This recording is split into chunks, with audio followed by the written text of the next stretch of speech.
Hola, bienvenido al canal. Las plantas son unos organismos fascinantes y en este vídeo me gustaría contarte algunas curiosidades sobre una de sus partes en concreto, las hojas.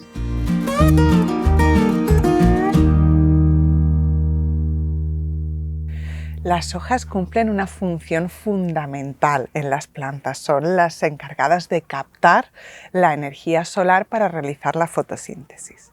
Si miramos el diagrama de una hoja, un dibujo de estos que hay, se pueden ver cortes transversales o longitudinales para ver las diferentes capas de tejido. Pero no me quiero centrar en eso. Voy a hablarte de algo mucho más sencillo, que es la capa más superficial de las hojas, la que tocamos cuando tocamos una hoja. Esta capa superficial de la hoja se parece mucho a la piel humana en cuanto a que vemos una superficie tersa y lisa, pero en realidad está llena de poros. Los poros más grandes que encontramos en una hoja se llaman estomas. Y sí, sé que he dicho que son poros grandes, pero en realidad son diminutos. Necesitarías de una lupa potente o un microscopio para poderlos ver. Estos poros se encuentran sobre todo en el enverso de las hojas y juegan un papel fundamental para la planta. Sabemos que las plantas necesitan tomar CO2 del aire para hacer la fotosíntesis. Pues bien, ¿cómo entra exactamente este CO2 dentro de la planta? Pues precisamente a través de los estomas, de estos pequeños poros, así de fundamentales son. Las plantas tienen la capacidad de abrir y cerrar los estomas cuando quieren. Por la noche, por ejemplo, cuando no hay luz solar y no pueden hacer fotosíntesis, los estomas permanecen cerrados. En cambio, durante el día, cuando hay fotosíntesis y la planta tiene actividad, los estomas suelen permanecer abiertos para permitir esa entrada de CO2 dentro de la planta. Antes de seguir hablándote de los estomas, me gustaría hacer un pequeño inciso y pedirte que por favor te suscribas al canal, porque para ti es un pequeño gesto, pero a nosotros nos ayuda muchísimo a seguir creando contenido de calidad. Si este vídeo te está gustando, también te agradeceré muchísimo que le des al like y nos lo hagas saber. Y cualquier duda te leemos en comentarios. Y por si no lo sabes, tenemos un segundo canal que se llama La Bitácora de la Tanina, donde vamos compartiendo pequeños trucos del huerto, recetas y nuestro día a día en casa. Volviendo a los estomas. Estos no solo juegan un papel fundamental en la fotosíntesis, sino que también son claves para la regulación hídrica de las plantas. Las raíces funcionan independientemente a las hojas y siempre están absorbiendo agua. Estas moléculas de agua se usan en muchísimos procesos metabólicos de la planta y durante el día y mientras los estomas están abiertos, estas moléculas van saliendo, se van evaporando y así es como entran por la raíz y salen por la hoja y se mantiene este flujo a través de la planta. Esto ayuda a que las plantas se vean turgentes y rígidas. Todos conocemos los síntomas de la falta de agua en las plantas, que se ponen mustias y pierden turgencia. Esto sucede porque la planta ha evaporado más agua de la que ha sido capaz de absorber del sustrato a través de las raíces. Y te preguntarás, pues si una planta ve que está perdiendo agua, ¿por qué no cierra los estomas para conservar lo que tiene? Pues bien, la respuesta es sencilla. Si cerrara los estomas, entonces no podría entrar el CO2 y dejaría de poder hacer fotosíntesis y por tanto de crecer y desarrollarse. Aunque también podrías formularte la pregunta al revés. ¿Qué ocurre por las noches cuando las raíces siguen absorbiendo agua pero los estomas están cerrados? Pues bien, la planta tiene un mecanismo de emergencia. ¿Te has levantado alguna vez por la mañana, has ido al huerto y has visto que en los márgenes de las hojas aparecen unas gotitas muy bien dispuestas? Este es un fenómeno que se conoce como gutación y es que en los márgenes de las hojas hay una especie de, llamémosla válvula de escape, por donde puede salir el agua para que no revienten las células por exceso de agua por la noche. Es un fenómeno inofensivo y muy bonito de observar. Además, una curiosidad, y es que en las orquídeas sucede al revés que el resto de las plantas. En lugar de que estas gotas salgan en los márgenes de las hojas, aparecen en el centro. La capa de células más externa que recubre la hoja se llama epidermis, igual que en los humanos, y se trata de la mejor protección que pueden tener las plantas contra cualquier tipo de ataques, ya sea bacterias, hongos, insectos o cualquier microorganismo que se te ocurra. Llegados a este punto, me gustaría hablarte un poco sobre fertilización foliar, que es esa práctica que consiste en aplicar un fertilizante en la superficie de la hoja.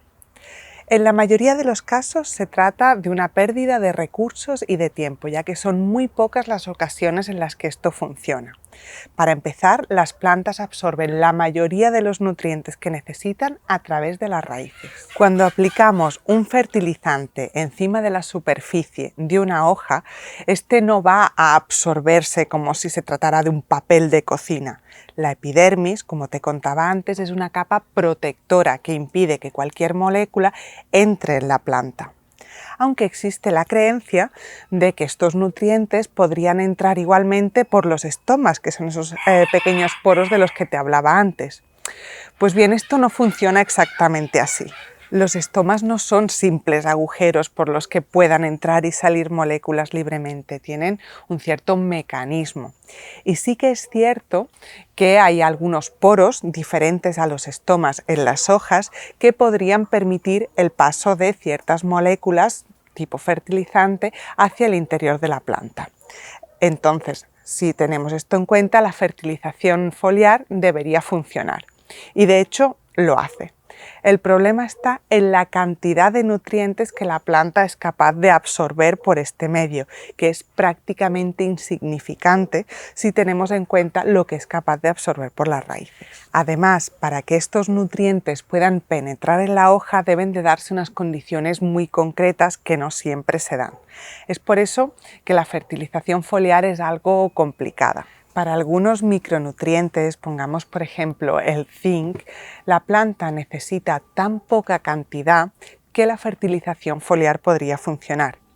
La cantidad de zinc que puede entrar en una planta a través de la hoja podría ser suficiente. Pero cuando se trata de macronutrientes, nitrógeno, fósforo, potasio, la cantidad de ellos que la planta necesita es tal que la fertilización foliar no funciona. La planta necesita absorberlos a través de las raíces. La fertilización foliar puede tener otros problemas añadidos, pues protecciones que tenga la planta, la tensión superficial del agua con el que se aplica. La cosa puede complicarse bastante. En algunos casos puede funcionar, como por ejemplo el caso del calcio. Cuando tienes el problema de la peseta del tomate o la podredumbre apical, en el tomate o en el pimiento, aplicar una solución de calcio en las hojas puede ser una buena solución. Por aquí te dejo un vídeo en donde lo explicamos en profundidad. Pero como te decía antes, en la mayoría de los casos no funciona o es muy complicado que funcione. Así que mi consejo es que no lo utilices excepto en raras ocasiones y que mejor nutras a tus plantas mediante un suelo vivo y mediante las raíces, que es por donde están preparadas para absorber los nutrientes. Esto no quiere decir que te olvides de las aplicaciones foliares. Nosotros hacemos muy a menudo aplicaciones foliares, pues pensando en la protección frente a enfermedades o en estimular toda esa microbiota que vive encima de la epidermis de las hojas, porque sí, no solo hay microorganismos en el suelo, también los hay en la superficie de las hojas y esos también hay que cuidarlos. Los tricomas son unas extensiones que tienen las hojas y para ver estas estructuras no hace falta valerse de un microscopio ni de una lupa, se pueden ver a simple vista. Si te acercas a la planta te puedes fijar que tiene como unos pelitos diminutos, esos son los tricomas. Y normalmente están en las hojas, pero podrían estar por otras partes de la planta. Por ejemplo, en las tomateras hay muchos en el tallo y se distinguen muy fácilmente. Cuando podas una tomatera, los tricomas sueltan una sustancia pegajosa que es la que hace que se te queden los dedos negros. Otra planta donde se suele hablar de tricomas es el cannabis. Suele tenerlos concentrados en las flores sobre todo y allí es donde acumula la planta la mayoría de sus principios activos. Pero todas las plantas tienen tricomas. Dependiendo del ambiente en donde vivan, estos tricomas pueden tener una función u otra. En el caso de los cactus, los tricomas los protegen de los rayos ultravioletas y las altas temperaturas. Y en otras plantas que podemos encontrar en los bosques se ha visto que a los ciervos no les gustan las hojas peludas. Así que una planta con muchos tricomas en sus hojas va a tener una defensa extra contra este tipo de herbívoros. Aunque últimamente se han hecho unos descubrimientos muy interesantes en lo que a tricomas se refiere. Hay algunos estudios que parecen indicar que algunos tricomas pueden actuar como centros fijadores de nitrógeno. Así que hay algunas plantas que podrían tener esta estrategia para aumentar su capacidad de obtener este nutriente. Se ha visto que en algunos tricomas en su interior pueden habitar bacterias nitrificantes. Claro, dentro de estos pelos no tienen un medio ideal para vivir, así que poco a poco van muriendo. La planta lo que hace es que cuando ve que estas bacterias nitrificantes empiezan a morir, las expulsa fuera del tricoma para que se recuperen. Y cuando ya están en plenas condiciones, las vuelve a absorber dentro del tricoma para que sigan obteniendo nitrógeno para la planta. Fascinante, ¿o no? Aquí donde ves una superficie limpia y brillante de una hoja, en realidad encima hay viviendo un montón de hongos, muchísimos tipos de bacterias y todo tipo de microorganismos. Las estructuras que hay en la planta, en la epidermis, están continuamente segregando sustancias para atraer o repeler microorganismos o macroorganismos. Acuérdate de lo que te contaba antes del ciervo. Los pulgones son otro ejemplo de ello. ¿Por qué encontramos pulgones en algunas plantas y no en otras? Pues precisamente porque hay ciertas plantas que tienen un tipo de moléculas o de sustancias que segregan que atraen o repelen determinado tipo de insectos. Y eso que algunas veces nosotros podemos percibir algunas de estas sustancias a través de fragancias que tienen estas plantas, pero lo que los insectos, los artrópodos o este tipo de animales más pequeños son capaces de percibir, nosotros no. Para ellos tienen un montón de receptores químicos donde reciben muchas más señales de las que los humanos somos capaces de captar. Muchas de estas sustancias químicas se excretan a través de las hojas de las plantas. Sobre la superficie de la epidermis existe una capa cerosa o aceitosa que recubre las hojas de las plantas. Se llama cutícula y es una gran protección frente a todo tipo de ataques. A menudo encontramos por redes recetas para hacernos todo tipo de remedios para las plantas usando los jabones que tenemos en casa. Es muy habitual encontrar recetas con lavavajillas o con jabón de manos. Este tipo de sustancias, aunque los llamemos jabones, no son jabones, suelen ser detergentes y funcionan de otra manera y son tremendamente perjudiciales para nuestras plantas. Hay otros que sí que pueden ser jabones, pero suelen ser con base a sodio y el sodio es tóxico para las plantas, así que tampoco te recomendaría que usaras este tipo de sustancias para elaborar tus recetas y aplicarlo a tu huerto o tu jardín. Incluso si tuvieras un jabón con base a potasio, no suele estar elaborado con aceites que sean aptos, digamos, para usar en plantas. Por eso se comercializan jabones potásicos especiales para plantas, que son los que yo te recomiendo que uses. Puedes elaborarte tu propio jabón potásico para plantas en casa si sabes cómo. Pero yo te recomiendo que los que usas para consumo humano, tanto si te los has elaborado tú mismo como si los has comprado, por muy naturales que sean, no son aptos para el uso con las plantas. ¿Qué ocurre con estos jabones? Básicamente disuelven esa capa cerosa de la que te hablaba antes y que protege las plantas, esa cutícula. Cuando dejamos a las plantas sin cutícula, sin esa capa extra de protección, las estamos dejando a merced de cualquier tipo de ataque, ya sea por hongos o por insectos, por bacterias o cualquier otro tipo de enfermedad. Es mucho más fácil que penetre dentro de la hoja si la hemos dejado desprotegida. Hablar de comunicación entre plantas es un tema un poco complicado, ya que depende de la definición que queramos coger de lo que es la comunicación. Decir que las plantas hablan entre sí me parece humanizarlas en exceso, ya que no tienen inteligencia. Lo que sí podemos decir es que emiten ciertas sustancias químicas que otras plantas son capaces de reconocer e interpretar. Te pongo un ejemplo de lo que quiero explicarte con esto de la no comunicación entre plantas. Pongamos una planta cualquiera y un insecto herbívoro se posa sobre una hoja y empieza a mordisquearla y a comérsela. La hoja siente ese daño y como consecuencia emite al aire una sustancia química. Las hojas que hay alrededor captan esa molécula que hay en el aire y esto desencadena una serie de reacciones que hacen que produzcan un pesticida natural y se protejan delante de ese posible ataque.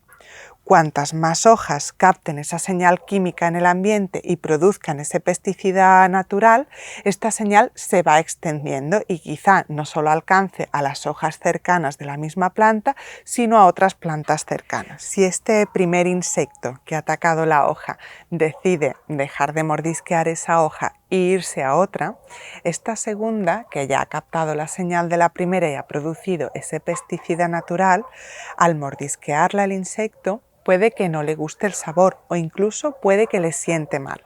Así que este insecto se irá a una tercera o una cuarta hoja y acabará decidiendo que esa zona de allí no es buena para alimentarse y se habrá ido. Y así es como la planta o plantas que viven allí se están protegiendo. En algunas ocasiones estas sustancias químicas que liberan las plantas mordisqueadas a través de sus hojas al aire tienen fragancia, pero en la mayoría de ocasiones no es así.